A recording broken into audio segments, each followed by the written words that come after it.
Jai Sachinandan Suramuni Bandana Bhavabhaya Kandana Jaya Jai Sachinandana Suramuni Bandana Bhavabhaya Kandana Jaya Jai Sachinandana Suramuni Bandana Bhavabhaya Kandana Jaya Jai Sachinandana Suramuni Bandana Bhavabhaya Kandana Jaya Jai Hari Kirtana Nardana Bhadana Jai Hari Kirtana Nardana Bhadana Jai Hari Kirtana Nardana Bhadana Jai Hari Kirtana Nardana Bhadana Kali Malakadana Jaya He.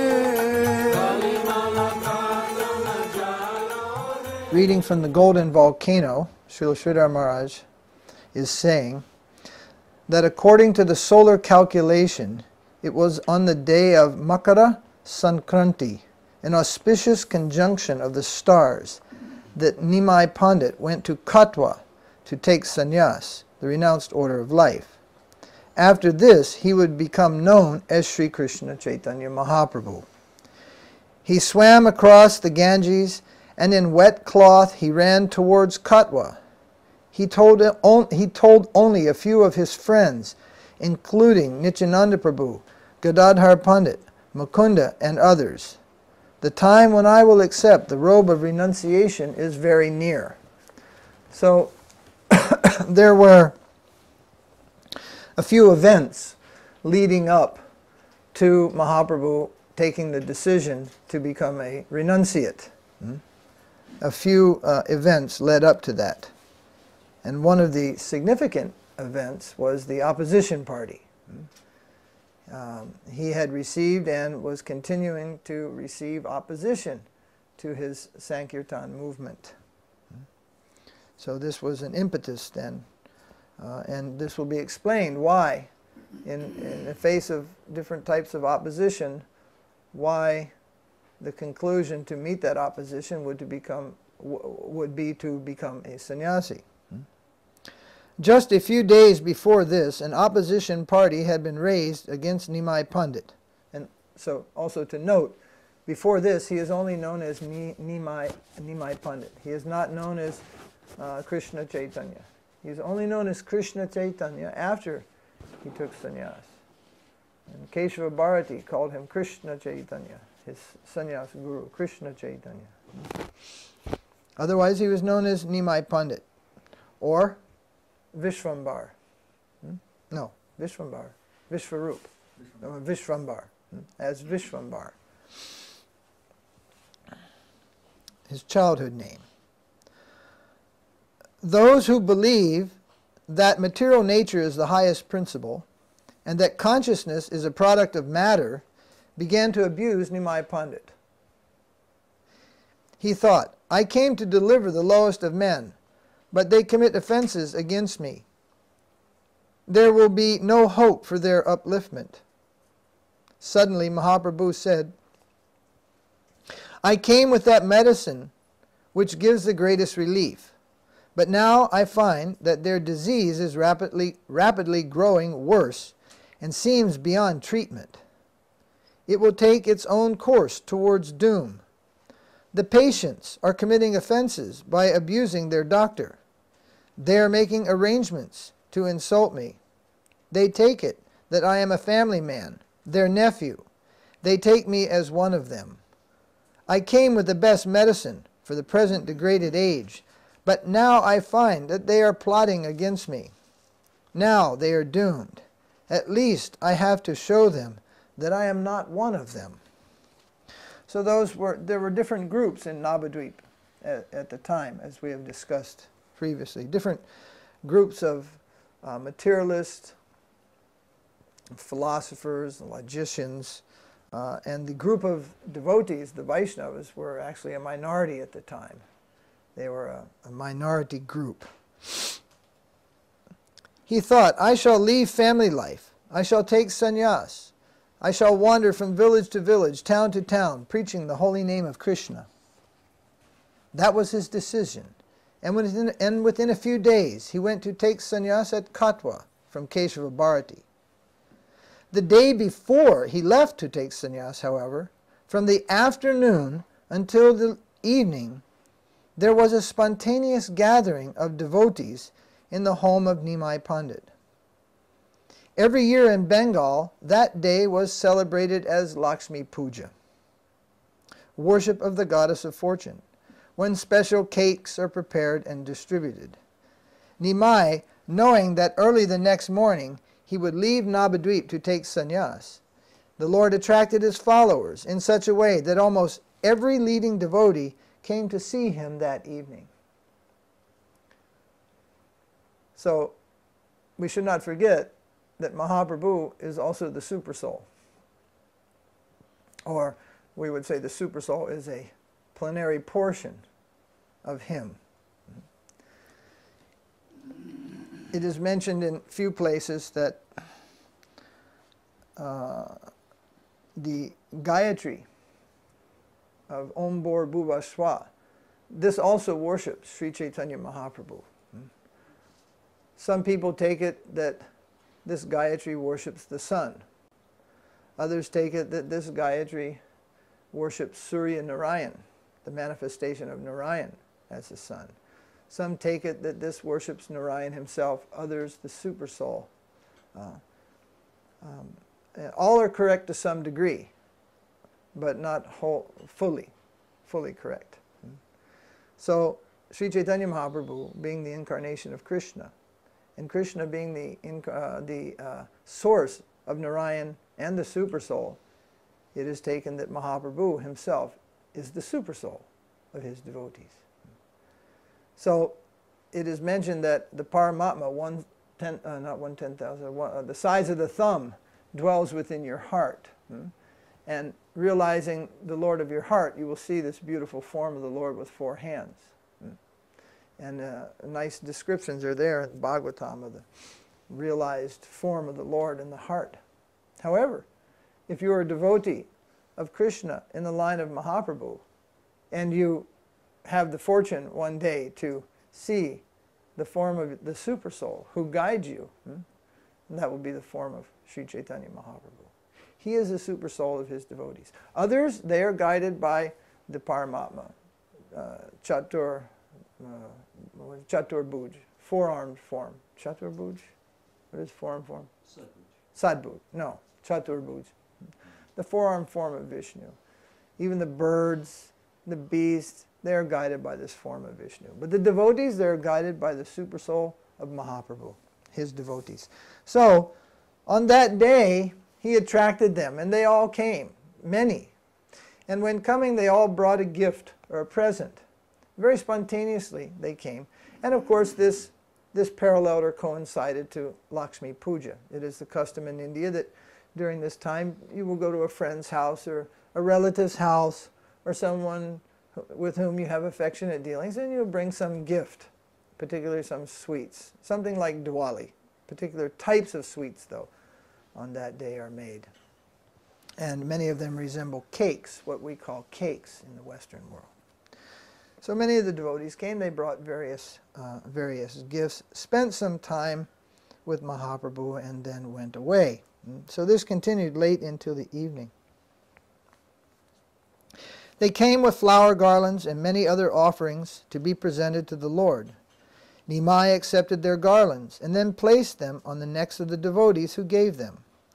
Only 4 of his most intimate devotees knew he was leaving. Ordinary devotees did not know this would be his last night in Navadvip. With his own hands he garlanded the necks of his devotees and appealed to them. Always chant the name of Krishna. Under no condition should you give up this Krishna Nam.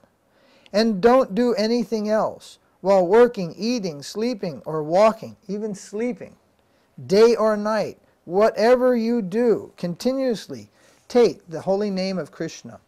Always talk about Krishna and nothing else.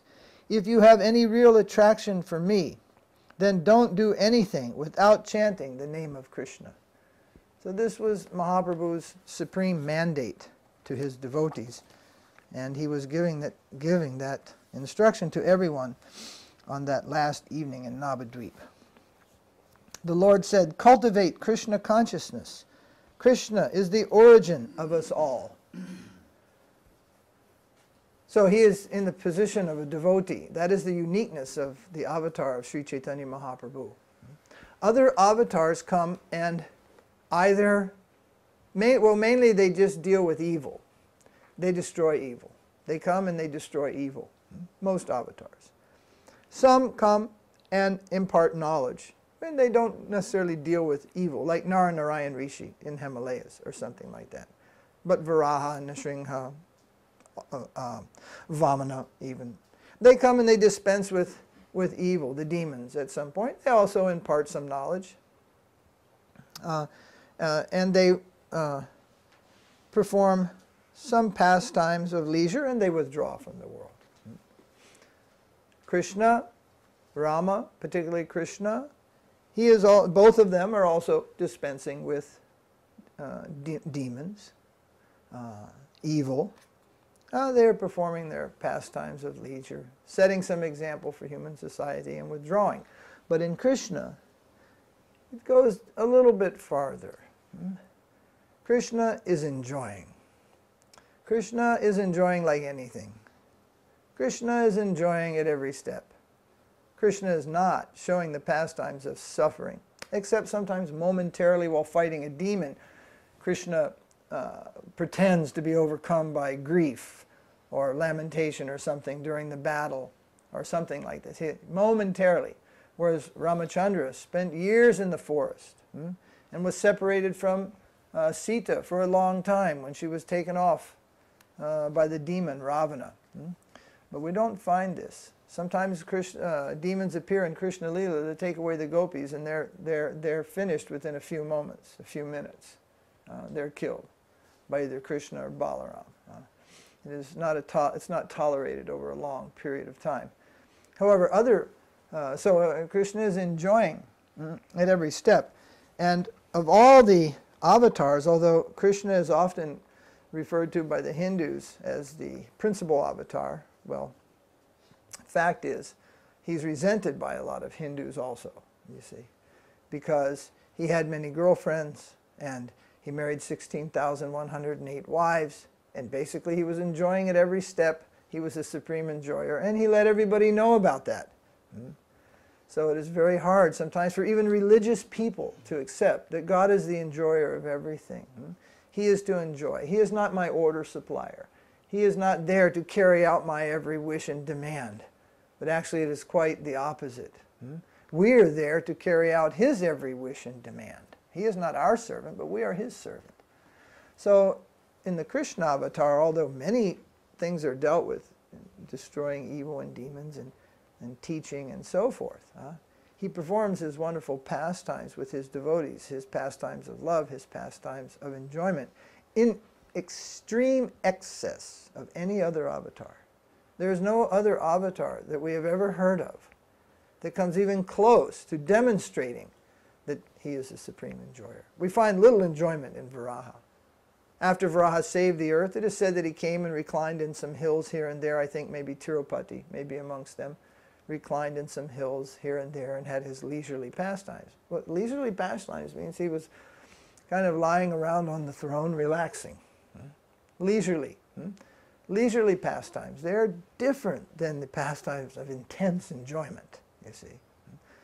And Rama also like that, not showing us intense enjoyment.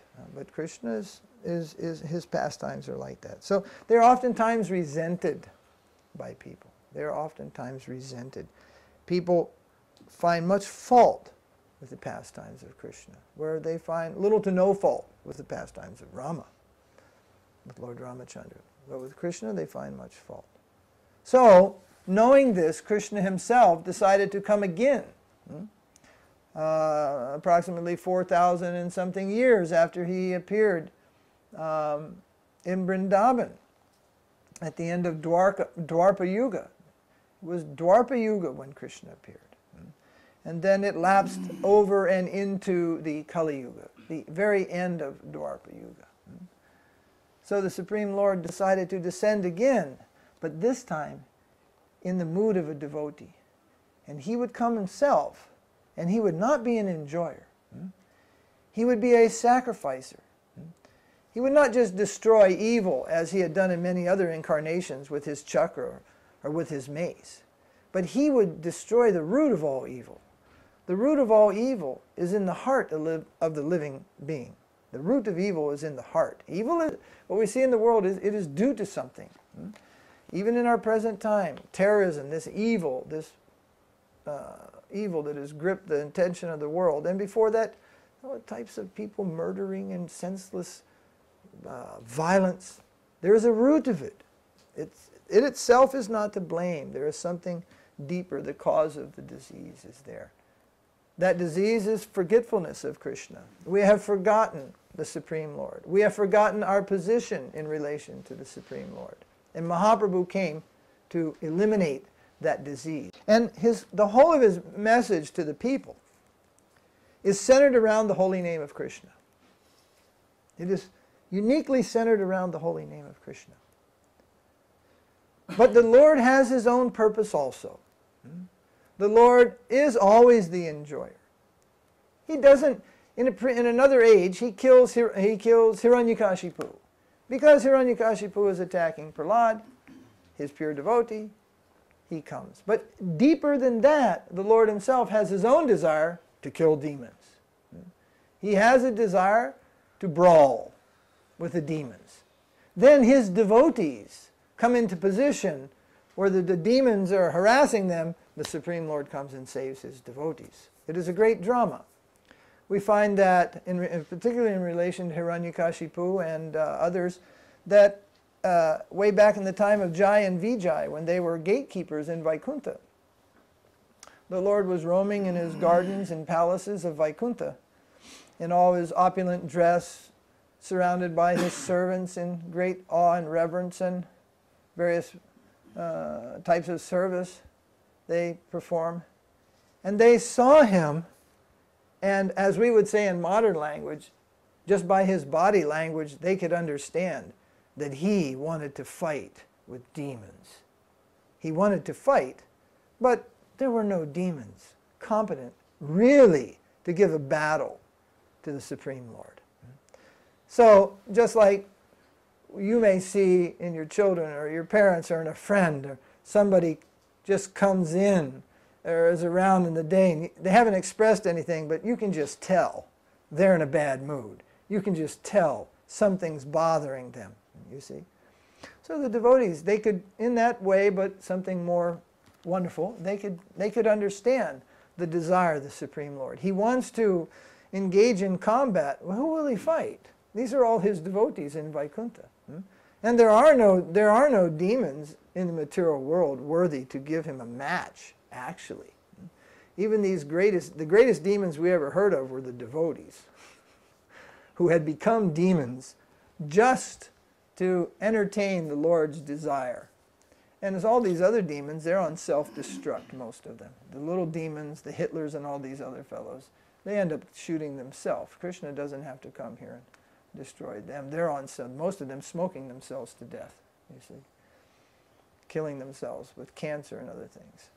And Krishna doesn't have to come and deal with them. They'll be defeated by their own actions. So these really big demons that Krishna fights, those biggest ones, they are devotees themselves who come and take the position of a demon just to satisfy the Supreme Lord. So, but Mahaprabhu doesn't come and fight with demons. He comes and he destroys the demoniac tendency in the heart of all living beings by the agency of the holy name of Krishna. But he has his own purpose. That's where I was a minute ago. He has his own purpose, but that purpose is not fighting. In the avatar of Sri Krishna Chaitanya, his own purpose is one of intimate feelings between himself and the divine goddess Srimati Radharani. There is an expression of their love, exchange of their love, and in the exchanges of their love, it seems that Radharani has the upper hand. She has the upper hand in many dealings and seems to feel a greater intensity in the relationship between Radha and Krishna. She seems to dominate in a number of ways and to enter and to experience something that even holds Krishna in wonder. What is that? What is the love that she feels for me?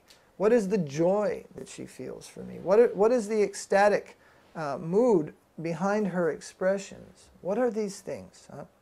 And wondering this, then Krishna decides to appear in the world as a devotee in the mood of Srimati Radharani, and so that he can try to understand devotion, the depth of devotion. Of course, he knows that he is attracted to devotion.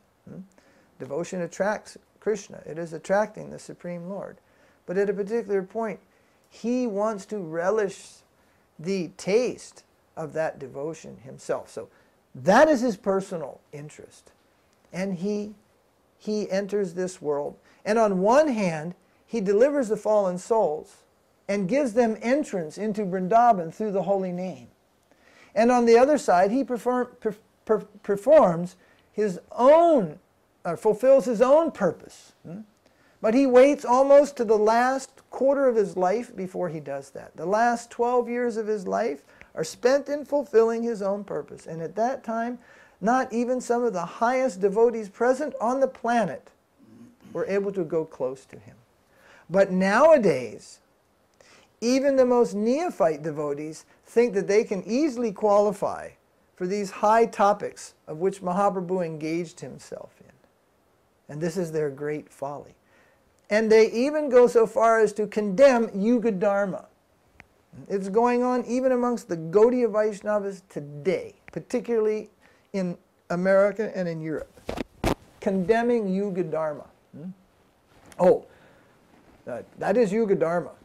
You see, we are in Raganuga, and we are for Gopi Bhav. We are for Madhurya Ras. We are for the high things.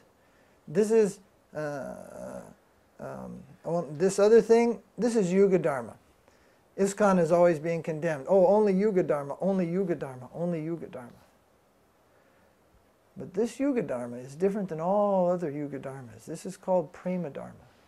This Yuga Dharma, and not every Kali Yuga, but in this particular Kali Yuga, the Yuga Dharma gives one entrance into the eternal pastimes at Braj, in Vrindavan. This Yuga Dharma elevates one to the platform of Prema Bhakti, love of God. And who can actually know and relish the type of things that Mahaprabhu relished? That is very, very rare. Even his great devotees weren't around to witness this. Even what we've read about in Chaitanya Charitamrita only touches upon the topic. In a few places, Krishnadas Kaviraja Goswami, via the agency of who was there? Swarup Damodar and Rai Ramananda and Govinda. Mainly three people were there. Through them, they talked. They talked something in the higher circle of devotees. And in time, then, Krishnadas Kaviraj Goswami, he recorded something about that. But Srila Bhakti Siddhanta Saraswati Thakur would not allow any discussion about that. End of story. No discussion. And when reading those portions of the Chaitanya Charitamrita, they didn't stop reading and peel off 30 pages and go to the next section. They would read and they would hear, but without comment and no discussion. It is not for our opinion. It is such an exalted thing. It is not for our opinion. For if we make a wrong opinion and state a wrong opinion in that arena, this may create an offense. And that offense then will do harm for our ultimate progress. So, Mahaprabhu descended to take everyone who is willing to go back to home, back to Godhead, back to the eternal Vrindavan, back to the land of love, all through the holy name of Krishna. And he devoted after coming back from Gaya, for the rest of his life, he devoted himself to that cause, the spreading of the holy name of Krishna amongst all the fallen conditioned souls. And Even in his last 12 years, when he came in contact with the people, he would again go back to that point and tell them, Bolo Hari Hari, Bolo Hari Hari, chant the name of Hari, chant the name of Krishna, chant Krishna Nam. Because in his last 12 years, he would sometimes come in contact with the public, the general public and the general public of the devotees. And he would again come back to that point. So the supreme welfare for all living beings in the age of Kali Yuga is the holy name of Krishna. It is not supreme welfare only up to a point and then something else has to be adopted in order to get the highest supreme welfare. There was a conversation on the internet last year. It was about whose japa is higher, Haridas Thakur or Rupa Goswami. Just hearing the title, I didn't even want to read it. I didn't want to pay attention to it. But people kind of told me. Listen, Namacharya Haridas Thakur. I mean, we'll chant Jai Oms for Namacharya Haridas Thakur in most places in the world and not even mention Ramananda Roy, you see. However, in our deeper studies, no, it wasn't Ramananda Roy, sorry, Rupa Goswami, you see. In many places, Sat Goswami Ki Jai. We won't even maybe mention Rupa or Sanatan or any individual of the Goswamis. In many places, the devotees will just say 6 Goswamis Ki Jai, and in some places, not even that. But everyone knows, or I would hope everyone knows by now, that the supreme head of our sampradaya is indeed a Rupa Goswami. However, to make certain types of analysis and comparison between devotees is not necessary, does not further real devotional service, and may even end up in result in an offense. Ishwara Puri is the guru of Sri Chaitanya Mahaprabhu. Whose japa is greater? What a foolish question. Mahaprabhu is the Supreme Lord. He's the Supreme Lord in the mood of Radharani. We all know that his japa is greater than anyone's japa. His crying of the holy name of Krishna is greater than everyone. These same people are arguing about the position of Advaitacharya. Advaitacharya cannot give Brajabhav. But Srila Puri Maharaj said, but Advaitacharya brought Mahaprabhu to this world. That's a gift enough. From there, many things have been given. So you cannot compare Diksha and Shiksha Guru, one pure devotee against another. We should not make comparisons who's greater, Sukadev, Prahlad, Lakshmi. Sometimes we'll find some statements exalting those devotees, but to enter in to too much discussion on that, well, one thing, it will strip the beauty away. It will strip the innocent beauty of it away. Too much analysis. And the real thing that we're after, it will go away.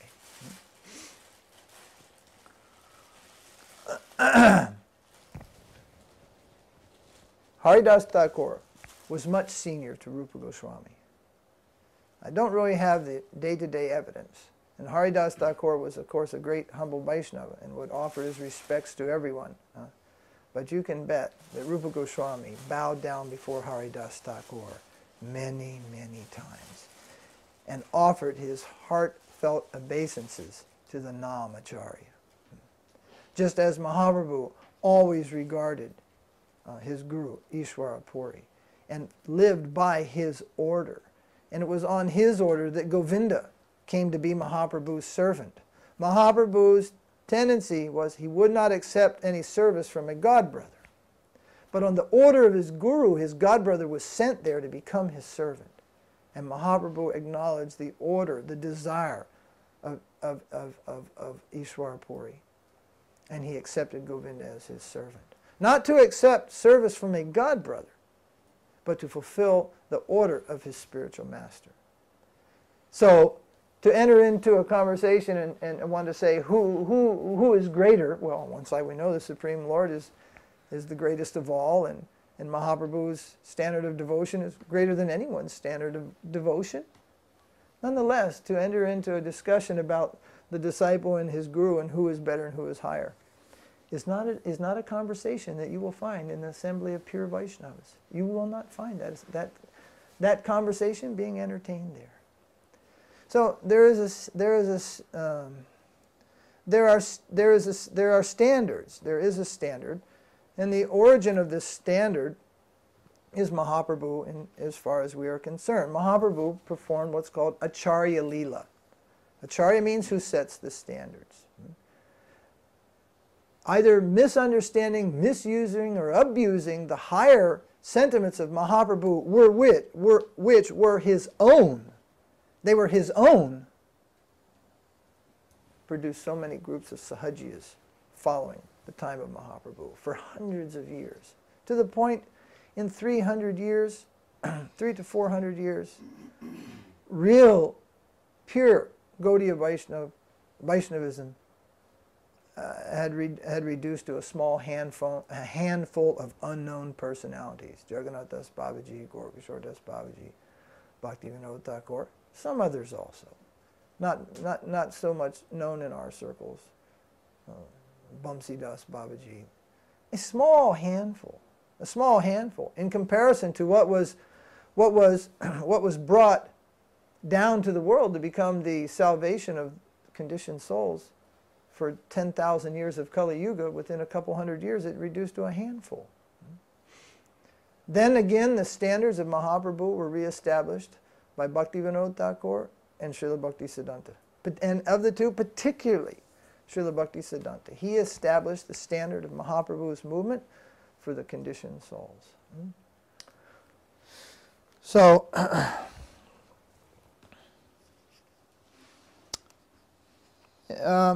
Mahaprabhu, he found that it is being neglected. His teaching is being neglected because they think he's an ordinary man. He thinks he's their nephew. See, he's younger than so many big pundits in the village, so they all call his nephew. All the boys call all the senior men as uncle, you see. So they're taking, he is a householder. He is married twice. His first wife expired.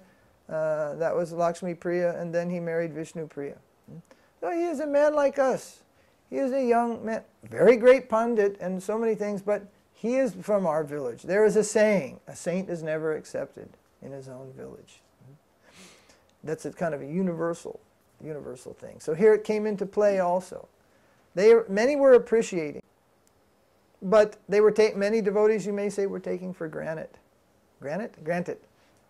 his association. And of course, many were taking him as commonplace. And it is very nice. He leads a very nice kirtan. And after that, let us do Durga Puja, let us do this, let us do all these things also. Still that goes on in India today, even amongst many devotees who have accepted Mahaprabhu. They want to retreat home at certain times of the year and just take part in all kinds of other things, and worshiping of other things. And not solely devoting themselves to the worship of Krishna, as Mahaprabhu told. Don't go anywhere else. Don't do anything else. Try to give your full attention to Krishna and the holy name of Krishna throughout every moment of your life, even when you're asleep. The Supreme Lord knows that on His scale, your life isn't even 1/10 of a second long. Your 100 years existence, if you can stretch it that far, is not even 1/10 of a second in the greater picture. It's just a blip on the screen, we're in and out of here. The human form of life is so very rare. Mahaprabhu says, we spend our days, nights uselessly sleeping, he calls it uselessly sleeping, and our days decorating our dead bodies. This is how the conditioned soul spends his life. And in between, so many embellishments of those things. Elaborate sleeping and elaborate decoration in the daytime. That's what he does. He spoils his life, does not worship the darling of Mother Yasoda, does not worship the Lord of his heart. Then he transgresses from this human life and he is lost in the ocean of repeated birth and death. Mahaprabhu knows how valuable this life is. But yet he did not make all his devotees sannyasis. So we should understand that the fulfillment of life does not necessitate always for everyone becoming a sannyasi. It does not necessitate that. What it necessitates is everybody doing everything for the pleasure of Krishna, always remembering Krishna, always worshiping Krishna, always chanting the name of Krishna, always offering to Krishna, always taking Krishna prasad, always being with Krishna's devotees. These are fanatical statements. Always, always, always these things. The other day we mentioned to Ken that we were talking about Vrindavan. And I was just telling him that one time I was in charge of supporting financially a big temple in Vrindavan. And just to give him an idea, said it has like 4,000 or 5,000 visitors a day. And he was like, wow, 5,000 visitors. And it just clicked. It's like all the church doors are sealed shut. I mean, if you're there at the right time in West Paulette, you might see the people going in and out of there on Sunday. Otherwise, there's nobody in the church. 5,000 a day? So it was like, that's amazing. 5,000 a day, you see. So Krishna consciousness is not to be like other people who have taken religion. You have a little bit of time to believe in God, or to believe in Jesus, or to believe in Krishna. A little bit of time for that, set aside for that, and then you have your Maya all the rest of the time. No, that's not Mahaprabhu's recommendation at all. That's not the train we want to catch. The one we want is that one of full absorption in Krishna. And it's not a bad life. It's not a bad thing. It's the sweetest of things. It's actually the best of things. So, the Lord says, cultivate Krishna consciousness. Krishna is the origin of all of us. He is our Father. We have come from Him. The son who shows no gratitude towards the Father is sure to be punished birth after birth. Always chant these names of the Supreme Lord. Hare Krishna, Krishna Krishna, Hare Hare. Hare Rama, Rama Rama, Hare Hare. No other religious principle is required. Chant Hare Krishna. This is not an ordinary mantra, but this is the Maha Mantra. And here, Maha may mean something much more than just great. Some years ago I wrote something, it was about Mahabhav. It was a little article that I wrote on Radhastami when we were in Seattle. And it was telling the meaning of Mahaprabhu. Mahaprabhu. What is the meaning of Mahaprabhu? Because in India there are several great spiritual leaders from the past who are known as Mahaprabhu, because Maha means great and Prabhu means master. So I felt, well, that must be the very generic meaning then, because Mahaprabhu is something more than just a great master. We would, in our humble fanaticism, would say he's the great master, not a great master. So what must be the meaning of his name, which then no one else could claim? So suddenly I had a particular understanding of the name Mahaprabhu. That Maha meant Mahabhav, and Prabhu meant Krishna. What is that? Rasaraj Mahabhav Doyeka Roop, and that was the verse to support it. The Rasaraj, Krishna, who is also Prabhu. Prabhu means Krishna. Rasaraj Mahabhav means Radharani. Doyeka Roop, they are in one form. So Mahaprabhu, referring to Chaitanya Mahaprabhu, must mean the divine or combined form of Radha and Krishna. And therefore, Vallabhacharya is not Mahaprabhu. That was the main point. Vallabhacharya is not Mahaprabhu. He may be a great teacher in his own right in a certain plane, but he is not Mahaprabhu. And it came to be that Acharya became known as Mahaprabhu out of envy between the Vallabhas and the Gaudiyas. Simple act of envy. And he became known as Mahaprabhu. So, Maha is not just meaning great. Maha also means Mahabhav. Mahabhav is the highest plane of divine love. It is actually not possible for a jiva like you or I to enter into Mahabhav. It may be possible, may be possible to serve that plane of Mahabhav, and even that is very, very, very rare. That is very exceptional, very high, to even serve that plane. But Srila Sridhar Maharaj once revealed that this mantra comes from that plane of Mahabhav. So, Maha Mantra doesn't mean just great mantra. It means the mantra which has come down from the plane of Mahabhav. And it is that mantra which will be propagated by the incarnation of Mahabhav, and that is Sri Chaitanya Mahaprabhu. He is also the incarnation of Mahabhav. He is experiencing the bhava of Radharani. That is the Mahabhava. Do you follow? So this Maha Mantra that Mahaprabhu suggests that we chant is just not a general mantra. It is the greatest of all mantras, and it is the greatest of all great mantras also. But this is the Maha Mantra, the greatest of all the great mantras. I was right. The very essence of all the mantras known to the world. Only take to this always. No other prescription is to be followed. Remember your Lord, your home. This is a foreign land. You have nothing to aspire after here. Try always to go back home, back to Godhead.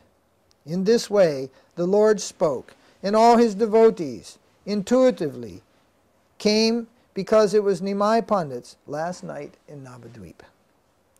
Late that night, a devotee named Kolavecha Sridhar arrived.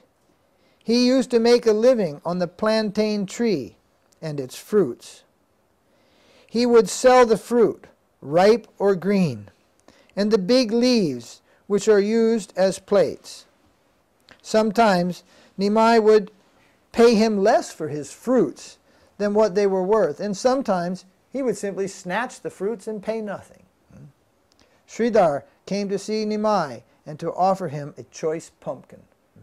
So there were many pastimes between Mahaprabhu and Kolavecha Sridhar when he was growing up and in his youth. Mahaprabhu used to go with his friends and steal the fruits from the garden of Kolavecha Sridhar.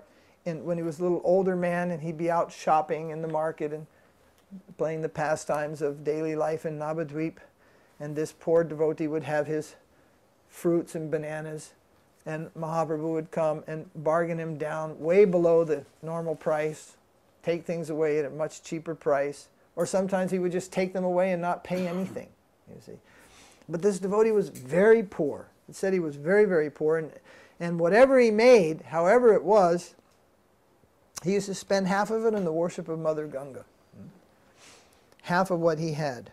Maybe that's where Srila Prabhupada drew the statement, householders should give 50% of their wealth to Krishna consciousness. Maybe. He also had, this devotee had an old rusty pot. And once after Sankirtan, I believe it was after Sankirtan, Mahaprabhu went and drank water from this old, seemingly unfit pot. But being that it was the pot of a devotee, Mahaprabhu relished that. Although not doing everything to disturb society, Mahaprabhu usually did things that kept society in place. He did things which harmonized society. And that's why here on these days he went to Katwa to take sannyas from Keshava Bharati. He was a recognized sannyasi in the area. He was very recognized and reputed. Oh, he could have gone off, say, to South India and found a Sri Vaishnava or something and directly taken Tridandi sannyas of the Vaishnava order. But he wanted to save the people of Navadvip. And in those times, the order of the Shankar sannyasi was the most respected, reputed. So he accepted sannyas there.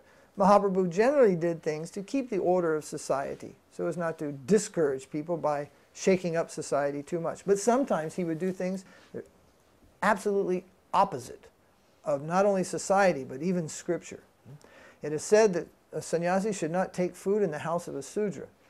He should not take his residence in the house of a Sudra. But sometimes Mahaprabhu did this, if that Sudra, quote unquote, was a pure Vaishnava. And thus he showed that above the Varnashram system, and even that which is considered the lowest and impure in Varnashram, when devotion to Krishna is present, it becomes superior to even a Brahmin. A Sudra Vaishnava is purer than a Brahmin non-Vaishnava in the estimation of Mahaprabhu. Even the lowest thing becomes the highest thing when the element of pure devotion is present. So he would sometimes do things. to instruct the devotees, but most of the time he would follow. He would sometimes stay with a non-Brahmin, and they would arrange to bring prasadam from the temple, and that non-Brahmin devotee would then serve the Lord, the deity's Mahaprasadam. But sometimes the Lord transgressed all those laws in order to show favoritism to his pure devotees, and also to teach the world what is the position of a pure devotee of Krishna, of a real Vaishnava. So this devotee brought a wonderful pumpkin. And Nimai thought, I have spent almost my whole life snatching so many things from him, and now on my last night he has brought this wonderful pumpkin. I can't resist. He requested his mother, Mother, Sridhar has given me this pumpkin. Please think of how it can be prepared. And Mother Sachi made pumpkin sweet rice. Pumpkin, what do we call that? Pumpkin kheer, or habishan, not habishan, payasam, pumpkin payasam. It's a type of like sweet rice, but just with pumpkin and milk. No, I don't think any rice is there. Pumpkin payasam, sweet pumpkin.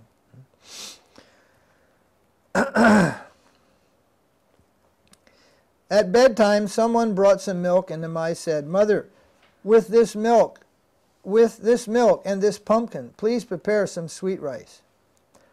So Sachi Devi prepared some pumpkin sweet rice, pumpkin boiled with milk, rice, and sugar. So rice is there. At about 3 o'clock in the morning, Nimai left his house. He left Vishnu Priya Devi asleep in bed. His mother Sachi, sensing what was to come, stayed awake all night guarding the door. So in those days, houses were a little different than they are now. In South India, you can see how some of the old houses were. They have a entering room, and they just kind of go back deeper and deeper into the house, not like a branched in many directions. Houses, the first layer, the second, they just go like this. So in Bengal, it was also similar to that. You see one way in, one way out. And the bedrooms were in the back, and things associated more with social living were in all the way to the front room was the room in the front. Mother Sachi guarded that door all night. She stood guard over the door, sensing that something was wrong. She just sensed the loss of her son, and she stayed awake, guarding the door. Nimai bowed down to her and went away. Like a stone figure, Mother Sachi sat by the gate as Nimai left. She couldn't move. When he came to leave, she was petrified, mortified, and she couldn't move. Mahaprabhu offered his obeisances to his mother, with Vishnu Priya sleeping in the sleeping chambers, and he left.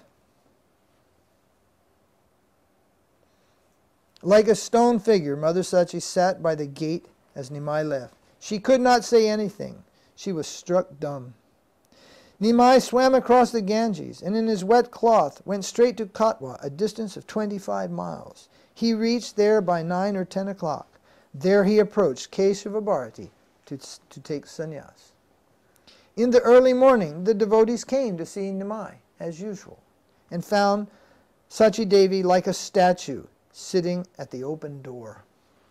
Everything was empty. What's the matter, Sachi Devi? They asked. She told them, Oh, I was waiting for all of you devotees. Please take possession of the house. I shall go somewhere else. I can't enter this house anymore. You are his associates. You are his true heirs. Please take possession. They thronged around her and tried to console her. You will go? What about the young wife that he has left? The girl is only 14 years old. Who will protect her? Mahaprabhu was 24 years. That's the system in old India. When Prabhupada was married, his wife was 11 years old. He was 22. His wife was 11. That is the old system. Before 100 years ago, anything different than that was strange, totally strange. And anyway, we won't get into that whole story, and there's no going back in time, but it was a very scientific story how to get people to stay together and be happy throughout life. And window shopping was eliminated. There was none. It wasn't eliminated, it didn't exist. Children were married. And sometimes they were married twice. They were first married when they were 6 years old. That was like a preempt. And then, if the families, after another 6 or 8 years, were total in agreement, then they were married again. And sometimes there was even 3. And in some places of India, people get married again when they're 80 years old. There's a system. If they've been married for so many years, and there's special temples they go to, and they remain married throughout their life, when they hit like 80 or 90 or something, they go and perform the function again. It's just like it's like an anniversary type of a thing. But anyway, that was the old system. So Mahaprabhu was 24. Vishnupriya was 14. So they're appealing to Mother Sachi. But if you go, who will look after the daughter? It's bad enough that your son is left. You leave also. Who will look after the poor girl? So in this way, they were trying to provide some solace, that you have something to live for. He's gone. But what about your daughter-in-law? Something to live for. Mother Sachi's first feeling was, nothing to live for. Nothing to live for. My son is gone.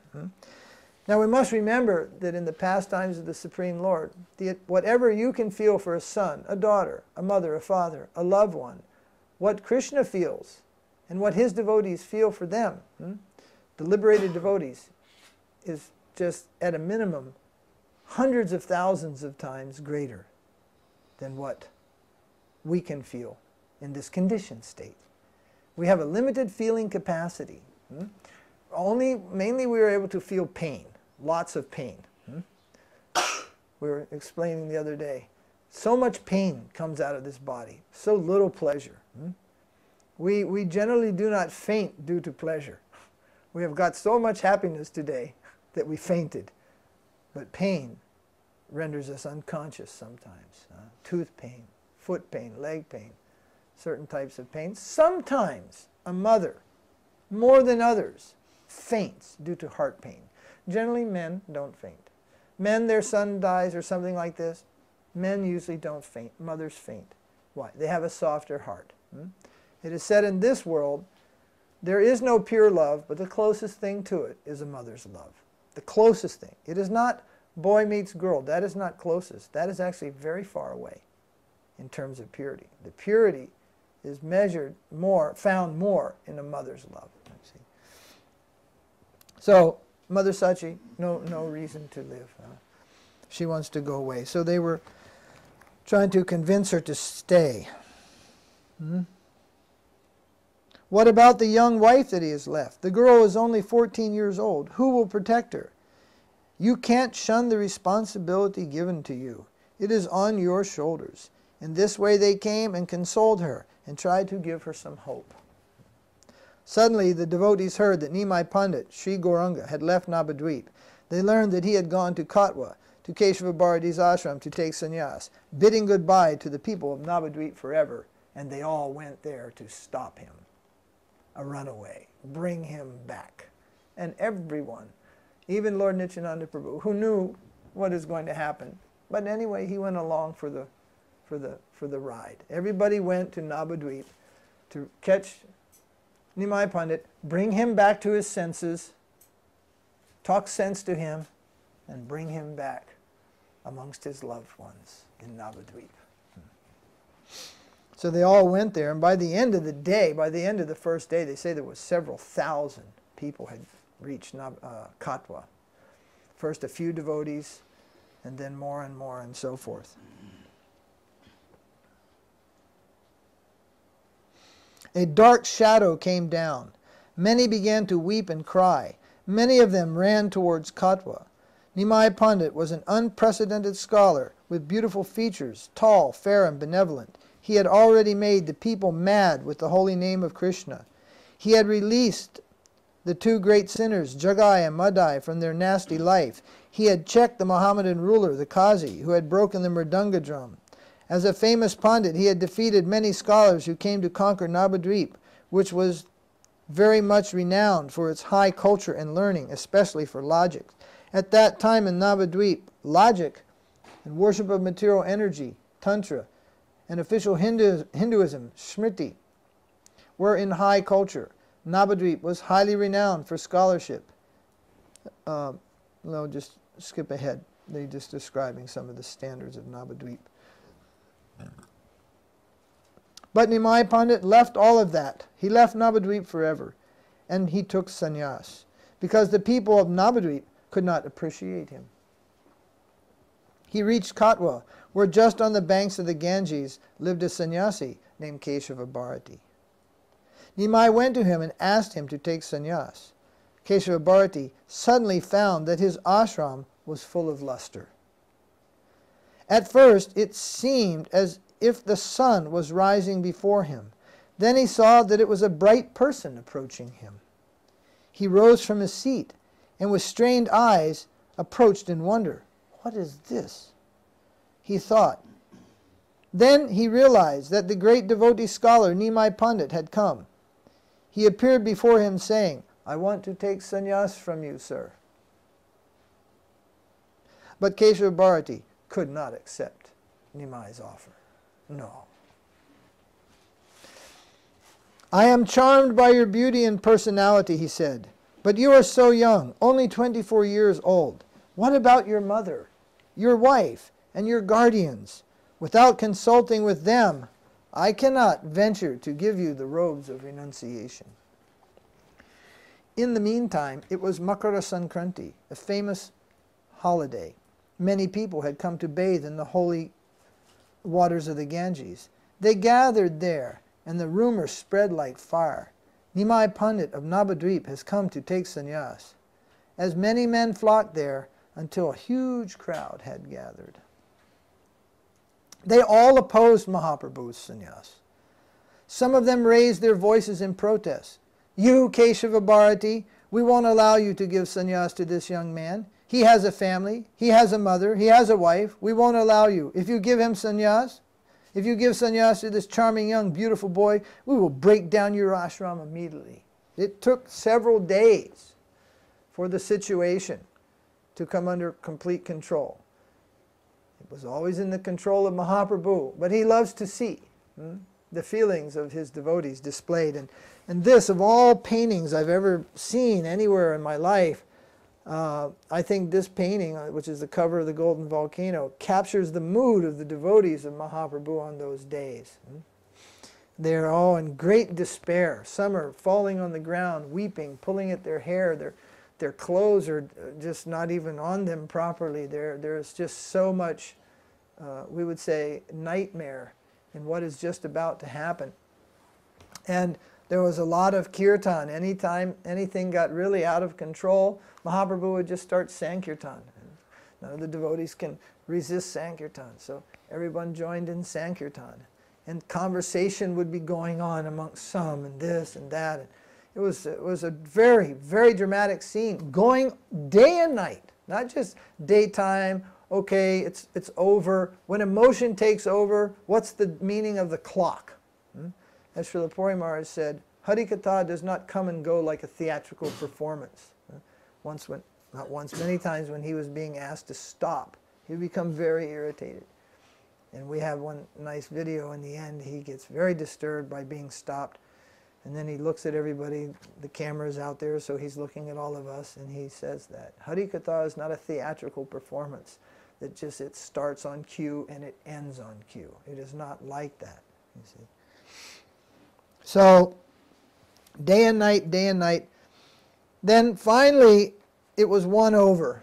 There's some detail about the mantra and the story of the mantra, but we won't tell that right now. But finally, Mahaprabhu, he won over. His desire won over the crowd. And finally, they brought a barber, because shaving the head is part of the ritual of taking sannyas. So they brought a barber to shave Mahaprabhu's head. So at this time, you could say that the Lord's will had won over. And So the barber, it is said that every time he approached to remove the hair from Mahaprabhu's head, that he fainted. And then they would have to revive the barber and get him back to his senses. And then he would approach, and he would faint again. And so after a few times, he got composed enough himself to be able to shave Mahaprabhu's head. So Mahaprabhu was sitting, and the kirtan was going on, and the barber shaving his head. And in the middle of that, Mahaprabhu jumped up from his seat and danced in the kirtan. His head is half shaved. And this was probably the most painful thing any personal associate from Navadvip of Mahaprabhu had ever seen, in the middle of the kirtan with half a shaven head. So this was a type of madness that overcame the group. And particularly the leader of that madness was Mahaprabhu himself. He was the supreme madman in love of Krishna. So then they were able to bring him back to his seat and shave his head. And at that point, it is said that the barber took a vow. He cleaned his instruments, he put them in a box and shut his box. You know how the barbers in India, they carry a little wooden box that's got all the scissors and stuff in it. He closed his box and he vowed never ever to shave anyone's head, never ever to shave a head the rest of his life. He gave up the profession of a barber, he became a sweet maker. And he made sweets and sold them in the market. So that was just kind of like from those hands came many sweet balls in the future for the devotees. He became a sweet maker. And finally Mahaprabhu accepted the sannyas. Now, here it says Sri Gauranga Avatar has twofold characteristics. The apparent reason for his advent is to deliver people in general from sin and to give them the highest attainment of life, to take them towards Vrindavan, Brajalila, Srila Guru Maharaj says. To take them to Brajalila by giving the holy name of Krishna. This is his secondary reason to come. His primary reason, this is the function of the Yuga Avatar, the incarnation of Godhead for the age. The Lord comes to distribute the divine sound and to show how one can reach the highest position through divine sound. Still, he had another purpose to fulfill. Once in Brahma's day, in a special Kali Yuga, Krishna himself comes in the mood of Radharani to search for himself. He wants to taste the mood of Radharani, to understand the nature of her inner hankering for Krishna, how she can taste the sweetness of Krishna by her mood, and what is the extent of the joy she derives. This is his inner purpose. So here, Srila Sridhar Maharaj explains quite a bit in relation to that. And then he explains something about this higher plane and gives a word of caution. So let us read that and conclude the class with that. The pangs of separation. When the holy name of Krishna enters Srimati Radharani's ear, she becomes perturbed, thinking, is a name as sweet as this possible within this world? This is her reaction, and she experiences another thing. She feels, I can't meet him. A pang of separation comes within her heart.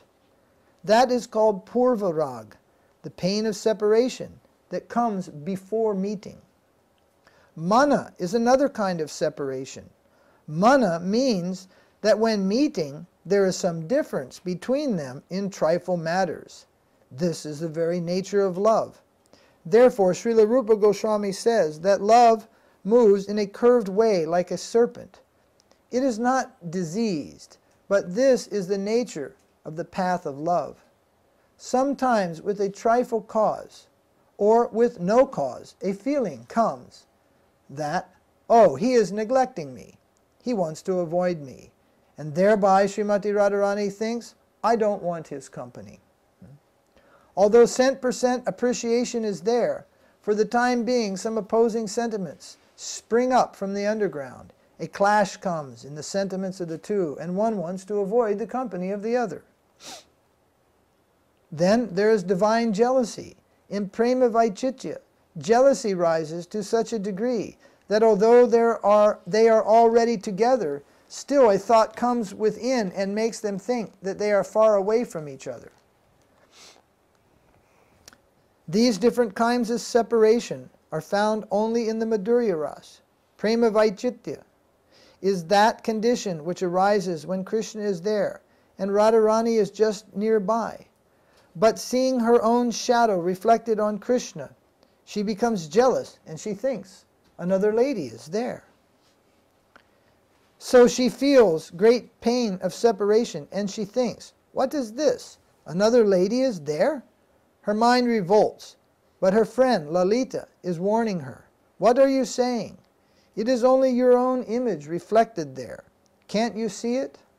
Then Radharani comes to her senses. She notices, oh, it is my own shadow. Then that feeling is immediately gone. This is an example of prema vaichitya. These are extremely high transcendental subjects, and although this is not to be discussed in detail, this is the nature of divine love in union and separation. Both are interdependent, and one cannot exist without the other. And separation is created willingly to enhance union. Prabhas is another kind of separation. There are two types of prabhas. One is within separation. One is when the separation is for a limited time. Another is longer, when one has left the country or gone to a far-off place, as when Krishna went to Mathura to attend his other duties. These are the four types of separation pangs between the lover and the beloved. Of course, these transcendental topics are very high, and we should not indulge in them carelessly.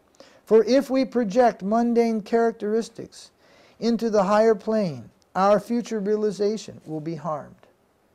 Now, many devotees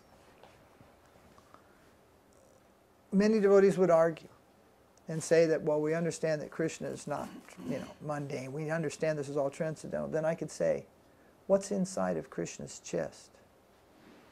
Do you really think he has a lung and a pancreas and a heart like we do? No one would venture to say. Krishna can pass water. Does that mean there's urine inside? He sometimes, when he's a baby boy, for the amusement of Mother Yasoda, stands in the courtyard and passes water. He doesn't have to pass water. What is Krishna? What is a transcendental body? What can the artist show us? Oh, to show us that body, so far it's just the artist, right? They got their paint mixes. They all got a different color. They all got a different shape. And none of them would venture to tell you what was just beyond that shoulder. What is Krishna's shoulder joint? Is it really a ball and socket joint in his shoulder? I have a suspicion that it has nothing to do with what we perceive this material world to be in any way, shape, and form, other than to say this world and all its wonder is just a perverted reflection of the spiritual world. Not just in the dealings, but in the substance there. Everything is Satchit Ananda there. Everything is made of eternity, knowledge, and bliss. How can you make anything out of these things? These things are only ethereal things here. We have some knowledge, concept. Eternity? How can you make something out of eternity? Where do you buy a bag of eternity to add water and make it into something? How do you make something out of eternity? You see, it is transcendental to this world, far beyond our imagination. And so similarly are the feelings. We cannot understand even what Krishna's body is. We tell ourselves, well, it's not like this one.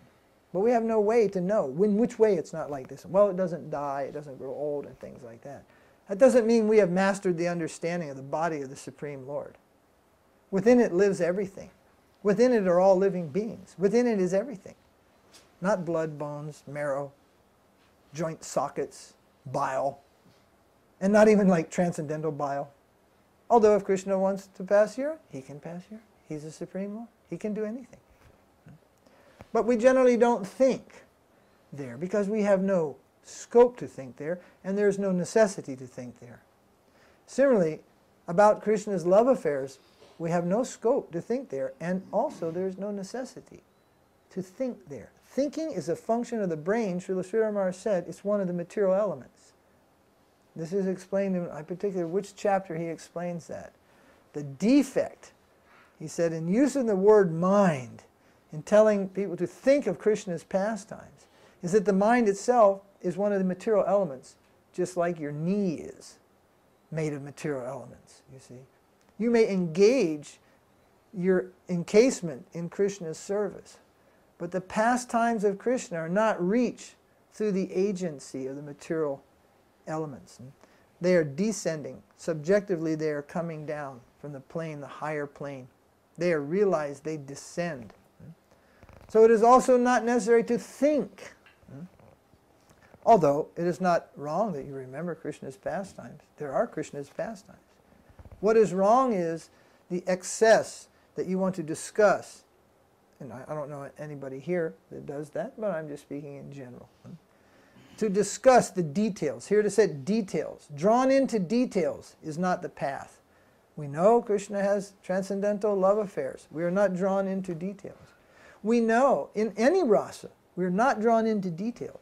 That which is given in the Krishna book is just a general outline which shows a Sakya, Shanta, Dasya, Vatsalya, Madhurya, just a general outline, not drawn to detail. Why? We have no qualification to go to detail because we will misread so many of those details. Because we only have a point of reference, which is the perverted reflection. So not drawn into details. But Mahaprabhu says, about the holy name, drink deep from the chalice of this holy name of Krishna. Fill your soul with the holy name of Krishna. Fill your mind with the holy name of Krishna. Fill every atom of your existence with the holy name of Krishna. And there is the path of perfection. Somebody wrote in an article, Srila Sridhar Maharaj was a great advocate of Smaranam. I was like, what a massacre. Huh? He is the advocate. It was in that magazine. One advocate, one person wrote there. He is a great advocate of Smaranam. It's just like, oh, massacre. He is a great advocate of Kirtan. Shravanam, Kirtanam. This is our advocacy. Hearing and chanting of the name of Krishna. That which is Smaranam, that is a transcendental awakening of the soul. That is not a function of the mind. I think it's in Bhajan Real and Apparent he describes some of these things in one of the book's sermons. As a function of the mind is a material element. That which reveals Krishna must be beyond. And the holy name of Krishna, it is beyond. The holy name of Krishna is that thing which is given, which can enter the ear and come onto your tongue, in which you can repeat over and over again, and contact with it purifies your eternal consciousness. But approach to the Leela of Krishna doesn't have that. Otherwise, all Hindus would be pure devotees by now. They approach to the Leela of Krishna, oh, what is this boy doing? Shame, shame, shame. What God he is? Debauch, simply running with women. Shame, shame, shame. It doesn't have that all-purifying effect. Now, people don't come back cursing on the holy name of Krishna. Shame, shame, shame this name. Shame the name, shame the name. Nobody's got anything to say bad about the name. Maybe they don't chant it, but they have nothing bad to say. Only sometimes a few demons say this name is brainwashing. We agree. Washing all the filth and contaminated nasty things out of the brain. Brainwashing process. You should adopt this process. Clean your brain. Cleanliness is next to godliness. A clean brain is next to godliness. Cheto darpana marjanam, purification of the body, mind, and senses is required. So, I'll just finish in a minute now. Of course, these are transcendental topics. They are very high, and we should not indulge in them carelessly. For if we project mundane characteristics into the higher plane, our future realization will be harmed. Our mundane experience will tend to take us down, so we must proceed with caution. What we conceive of at present is not to be found in the plane of Krishna's pastimes. It is a far higher plane of existence than the realm of our experience. Our vision is adulterated. We have only an unalloyed conception of the original thing. We must keep this in mind and with this caution, we may deal with these higher things. It's called our relative position in relation to the absolute, how we will deal with these things. We have one video wherein there are 4 devotees there. One must have been in May, very hot time of year, discussing with Srila Sridhar Maharaj. Questions were going around. There were several. He was asked to describe the hexagonal figure of the Lord's abode.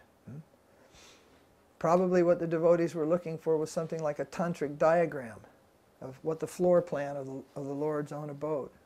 But that hexagonal figure of the Lord's abode, to Srila Sridhar Maharaj, meant the divine pastimes of the Supreme Lord. And he just said, I'm sorry.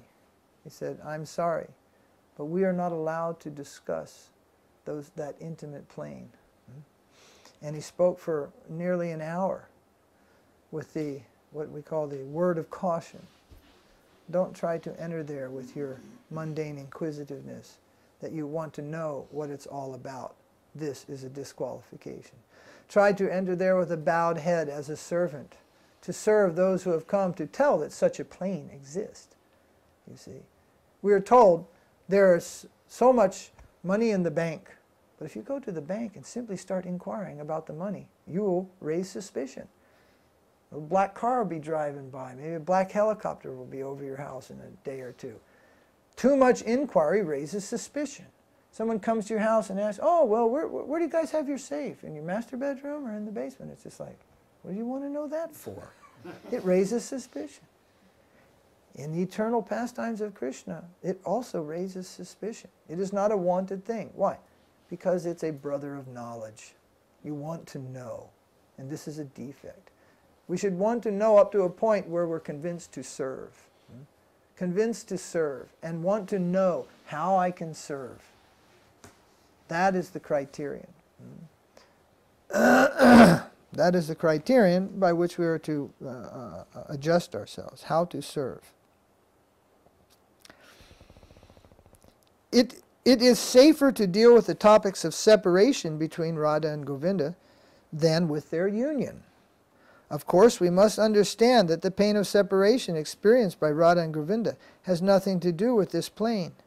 And so with this caution, we may talk to some extent about separation, to no extent about union, actually. We should not talk about their kissing. You will think it is the boys and girls. You will think it is in another way. You will think it is another way. The proof of it is, most young men are not attracted to the gopis' leelas with Krishna. They like the ones where he's cracking heads, kicking out teeth, and cutting off arms and legs.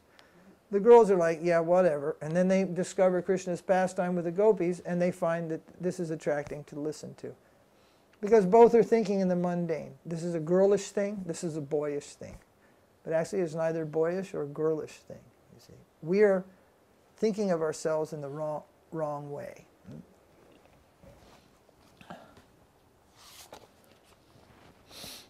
What happened? But it will be extremely dangerous for us to discuss or to think of when Radha and Govinda and their intimate friends are combined, enjoying each other's company. Extremely dangerous.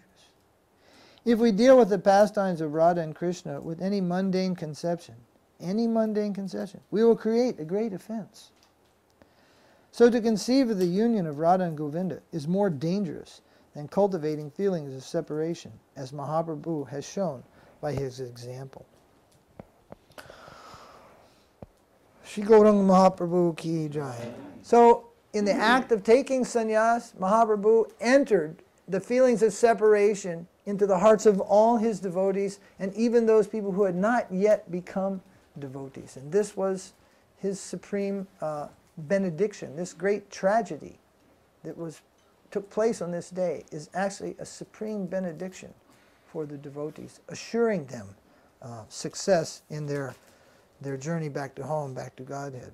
Go Premanandi, Hari Hari Bo, Hari Hari Bo, Hare Krishna.